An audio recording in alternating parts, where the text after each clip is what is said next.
사랑의 하나님 감사합니다. 오늘도 우리가 주님 앞에 나와 우리의 삶을 드리고 또 우리가 주님 그 말씀을 마음속에 받들어 또 오늘 하루도 승리하기 위하여서 주님께 나옵니다.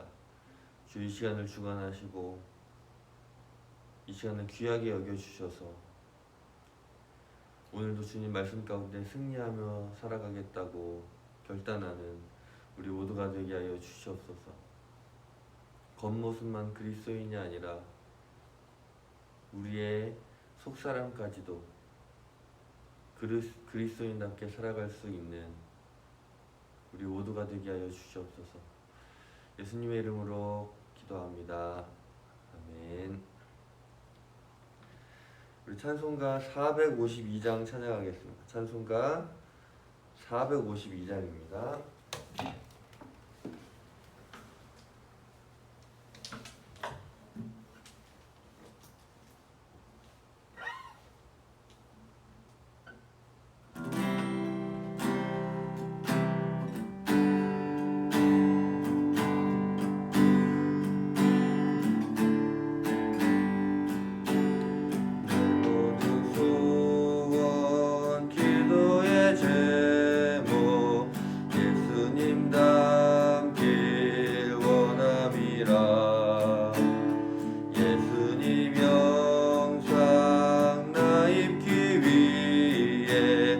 세상의 모환 기자네 예수님 닮길 내가 원하네 날 구원하신 예수님을 내 마음속에 지금 고도사 주님의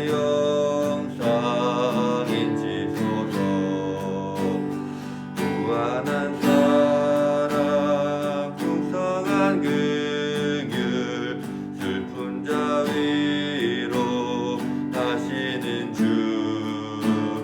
길 잃은 죄인 부르는 예수 그 영상 함께 하옵소서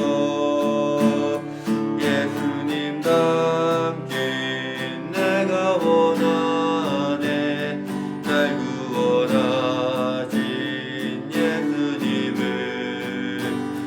내 마음속에 지금 고도사 주님의 영상 인지도서 겸손한 예수 거룩한 주님 원수의 멸시 참으시자 우리를 위해 고난을 받은 구주를 닮게 하옵소서 예수님 닮긴 내가 원하네 날 구원하신 예수님을 내 마음속에 지금 고도사 주님의 영상 인지도서 예수님 닮길 내가 원하네 날 구원하신 예수님을 내 마음속에 지금 고도사 주님의 영상 인지도서 아멘.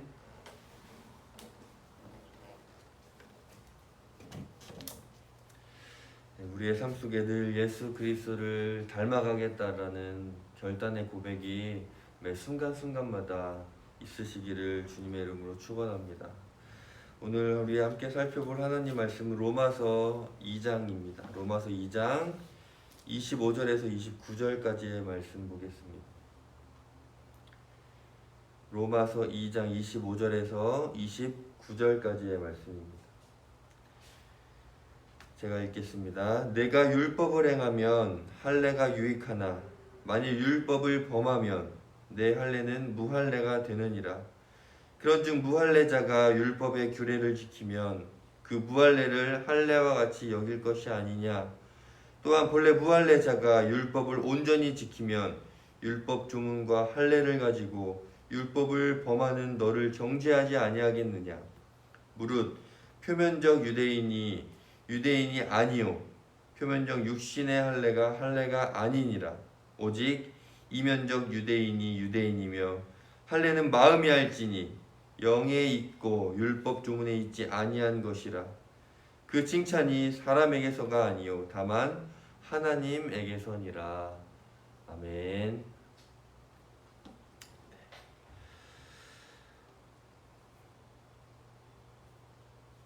우리 지난 시간에 살펴보았지만 24절 말씀을 보면 이렇게 기록합니다.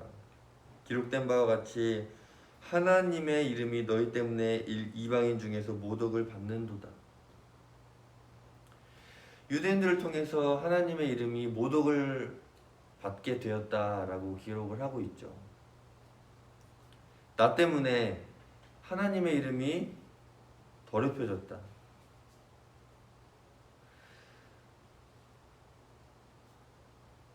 나 때문에 하나님이 욕을 먹었다. 나 때문에 하나님의 영광이 가리워졌다. 이런 일들이 없으시기를 주님의 이름으로 축원합니다. 자, 이스라엘 백성들의 존재 목적이 무엇이었죠?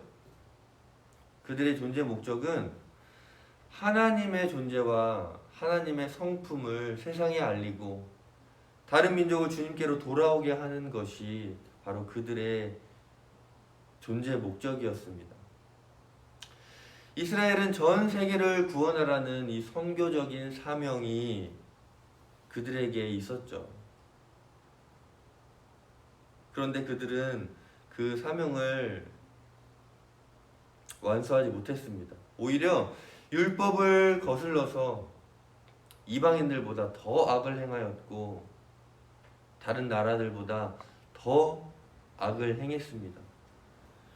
에스겔 선지자도 이러한 점을 질책을 합니다. 에스겔 5장 6절 말씀을 보면 그가 내 규례를 거슬러서 이방인보다 악을 더 행하며 내 율례도 그리함이 그를 둘러있는 나라들보다 더하니 라고 기록을 합니다. 그래서 이스라엘 백성들은 결국 하나님의 심판을 받게 됩니다. 에스겔 5장 15절 말씀을 보면 내 노와 분과 중한 책망으로 내게 벌을 내린즉 너를 둘러싸고 있는 이방인들에게 내가 수치와 조롱거리가 되고 두려움과 경고가 되리라. 나 여호와의 말이니라. 자, 이런 과거의 아픈 역사가 있었음에도 불구하고 그들은 여전히 자신의 겉모습을 자랑을 합니다. 우리는 할례받은 사람이야. 하나님한테 선택받은 사람이야 라고 말하면서 겉으로 자기 자랑을 합니다. 겉포장을 한다라는 것이죠. 그 겉포장 가운데 대표적인 것이 바로 할례입니다. 자, 이스라엘 백성들이 할례를 받게 된 이유에 대해서는 창세기 17장에 기록되어져 있는데 하나님께서 아브라함과 언약을 맺으시며 두 가지 약속을 하시죠. 첫 번째는 여러 민족의 아버지가 되게 하는 것. 창세기 17장 4절에 기록되어져 있고요. 또 하나는 하나님과 언약의 관계를 맺는 것. 창세기 17장 7절에 기록되어져 있습니다. 자, 이 약속을 주신 후에 하나님이 아브라함에게 요구하신 것이 바로 할례였습니다. 창세기 17장 10절 말씀.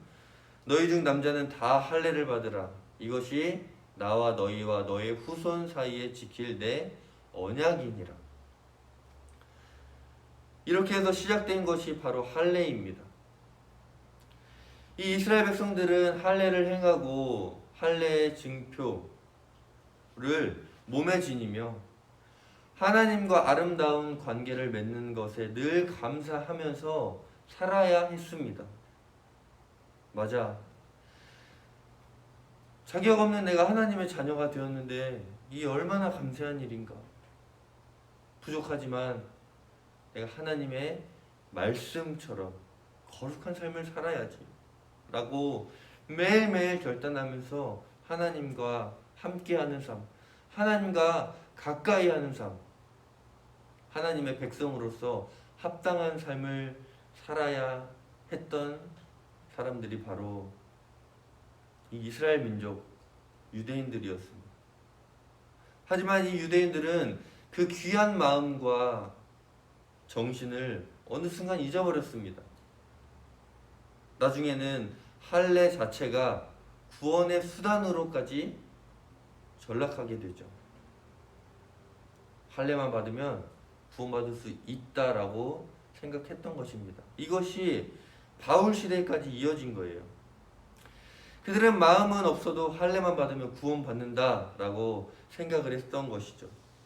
오늘 본문이 바로 이러한 이야기를 하고 있는 것입니다. 대부분의 유대인들이 할례의 의미를 잘못 이해하고 있었습니다. 그들은 할례를 육체의 자랑거리로 생각하고 있었고, 이 할례를 받아야 구원을 받을 수 있으며 하나님의 백성으로 살아갈 수 있다라고 믿었습니다. 이러한 모습들은 오늘날 그리스도인들이 교회 안에서 세례를 받고 직분을 얻어서 안정적인 교회 생활을 하면, 신앙생활을 하면 구원을 받고 천국에 갈 수 있을 것이라는 잘못된 생각을 갖고 신앙생활하는 그들의 모습과 같다고 할 수 있죠. 그러나 분명히 우리가 알아두어야 할 것은 그러한 외적인 환경이 결코 그들을 구원으로 인도하지 못한다라는 것입니다. 바울은 할례가 율법의 한 부분이며 만일 그것을 행한다 할지라도 율법을 어기게 된다면, 하나님의 말씀을 지키지 않고 따르지 않는다면 그것은 아무런 의미를 가진 것이 아니다라는 것을 분명하게 말하고 있습니다. 오히려 할례를 행하고도 율법을 어기면 그리스도인으로서 살아가면서 하나님의 말씀을 지키지 않으면, 어긴다면, 죄악을 행한다면 오히려 조롱거리가 되지 않겠느냐라고 반문을 하죠. 바울의 의도는 아주 분명합니다. 그들에게 있어서 중요한 것은 할례가 아니라 하나님의 말씀을 따라 살아가는 삶입니다. 그러지 않으면 오히려 사람들의 조롱거리가 될 수밖에 없다라는 것입니다. 그래서 오늘 본문은 분명하게 말씀합니다. 나는 너희의 겉모습, 그러한 겉포장을 원하지 않아. 나는 너희의 중심을 원해. 난 너의 마음을 원해. 겉포장은 화려한데 안의 내용물이 별것 아니면 얼마나 허무할까요? 겉포장은 한우예요. 근데 포장을 뜯어보니까 그 안에 돼지고기가 들어있어요. 그것도 삼겹살도 아니고 값이 저렴한 뒷다리살이 들어있다라고 한번 생각해 보세요. 누가 신발을 선물을 해줬어요? 포장 박스를 보니까 나이키 신발이에요. 근데 막상 박스를 열어보니까 나이스인 거죠. 짝퉁 신발이 들어있는 겁니다. 그 선물 받은 사람이 얼마나 허무할까요? 얼마나 실망할까요? 나의 겉모습은 그리스도인입니다. 매일매일 교회에 빠지지 않고 나가고 사람들에게 교회 다니는 사람이라고 널리 알려져 있습니다. 그런데 일상생활에서 맨날 짜증만 내고 어려운 일만 있으면 맨날 불평불만하고 불의를 행하고 죄악을 행하면서 남을 막 판단하고 자랑만 합니다. 세상 사람들이 그 사람의 모습을 보면 뭐라고 생각할까요? 결국 나 때문에 하나님의 이름이 모독받게 되는 것입니다. 나 때문에 주님께서 욕을 먹는 거예요. 적어도 우리 주찬양 성도님들의 모습 속에서는 이러한 모습이 없으시기를 바랍니다. 그런 우리에게 주님은 말씀하십니다. 나는 외모로 사람을 취하지 않는단다. 나는 중심을 본단다. 그러니 겉모습 포장하지 말고 내 말씀을 따르면서 선을 행함으로 살아가려. 나는 표면적 할례가 아닌 마음의 할례를 원한단다. 그리스도 안에 사는 저와 여러분들은 반드시 기억해야만 합니다. 우리는 마음의 할례를 받아야 합니다. 우리의 구원은 마음으로부터 시작되는 것이며 이후로 성령께서 그 삶을 이끌어 가 주십니다. 그것은 우리를 더욱 신실하고 풍성한 삶으로 이끌어 주실 것이라는 것을 반드시 기억해야만 합니다. 그리스도인이라고 해서 교회 오래 다녔다고 해서 구원받는 것은 아닙니다. 하나님은 우리의 진실된 마음을 하나님께 주고 있는지 확인해 보라고. 너 그리스도인인데 율법을 지키고 있니? 나의 말씀을 잘 지키고 있니? 그리스도인이라고 하면서 하나님 말씀을 듣지도 않고 지키지 않으면 그것은 그리스도인이라고 할 수 없어 라고 오늘도 우리에게 말씀하고 있습니다. 할례는 마음에 알지니 영에 있고 율법 조문에 있지 아니한 것이라. 우리 모두의 삶에 마음에 할례 받은 자의 합당한 모습이 있으시기를 바랍니다. 그리스도인으로서 합당한 삶을 살아가시기를, 그리스도인으로서 하나님의 말씀을 붙들고 그 말씀에 하나님 앞에서나 세상 사람들 앞에서나 당당하게 부끄럽지 않는 삶을 살아가는 저와 여러분들이 되시기를 주님의 이름으로 축원합니다. 기도하겠습니다. 사랑하신 아버지 하나님 감사합니다. 오늘도 말씀하시니 감사합니다. 우리가 그리스도인으로서 어떻게 살아가야 하는지 다시 한번 나의 삶을 되돌아보게 하시니 감사합니다. 내가 그리스도인이라고 해서 그것이 자랑할 것도 아니고, 내가 그리스도인이라고 해서 모두가 다 구원받는 것은 아니다라는 것을 말씀하시니 감사합니다. 우리가 마음의 할례, 온전히 마음을 다해 하나님의 말씀을 따르는 진정한 그리스도인이 되어서 나로 하여금 하나님의 이름에 먹칠을 하는 것이 아니라 나의 삶을 통하여서 하나님께 영광 돌리는 삶을, 이 세상 사람들에게 영광된 하나님의 이름을 비추는 그러한 우리 주찬양 성도들 되게 하여 주시옵소서. 우리의 삶을 되돌아보며 부족한 것 주님께 구하며 나아가겠사오니 주여 용서하시고 긍휼히 여겨주셔서 마음의 할례를 늘 고백하며 그에 합당한 삶을 살아가는 우리 모두가 되게 하여 주시옵소서. 예수님의 이름으로 간절히 기도드리옵나이다. 아멘. 각자 기도하겠습니다.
피해를 구하며